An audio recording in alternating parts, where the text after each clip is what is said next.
The end of an era in business.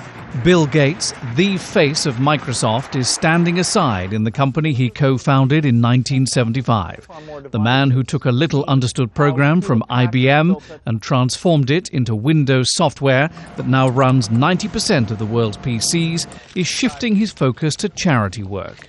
I think Bill Gates will grow in stature over time. He's had tremendous impact, not just on technology, but really on our lives. You think about the way we lived our lives in the 70s and even the early 80s, and how we do now, and how we are constantly sitting in front of a computer. We are typing on a keyboard. We have technology with us all the time. And a lot of that has to do with what he envisioned way back when. Bill Gates has achieved his goal of putting a PC in virtually every home, but not everything he's touched while at Microsoft has turned to gold. The firm's latest operating system, Vista, sells well, but has been widely criticized for many flaws. He's had to lead a pushback against European regulators who accuse Microsoft of unfairly stifling competition.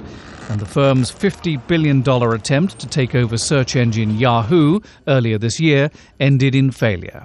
I interviewed Bill Gates for television once. I was ushered into a New York hotel room, and there he was in a pool of TV light, wearing his trademark cardigan and fidgeting nervously. He was surrounded by Microsoft staffers, one of whom sat at my feet, noting down every single word I said. It was, to be honest, a bizarre experience. If Bill Gates was paying too much attention to me, he was looking the other way when it came to the internet.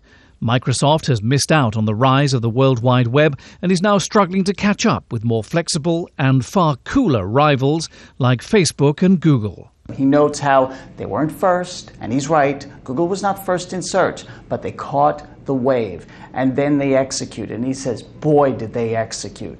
I mean, for Bill Gates, that's a big admission, that he's willing to say another company not just came up with an idea, but just hammered it home day in, day out, and they've stayed on message. So where will Bill Gates go now? He'll have a little holiday, no doubt, and then settle down to trying to rid the world of AIDS and malaria through his $100 billion Bill and Melinda Gates Foundation, the world's biggest philanthropic organization, and his passion in life outside the company he built. But if executives at Microsoft think they've seen the last of Mr. Gates, they'd better think again. He'll be dropping by once a week as chairman of the board, and will no doubt use his Microsoft Outlook Express email to let them know exactly what he thinks of the job they're doing. John Terrett, Al Jazeera, New York.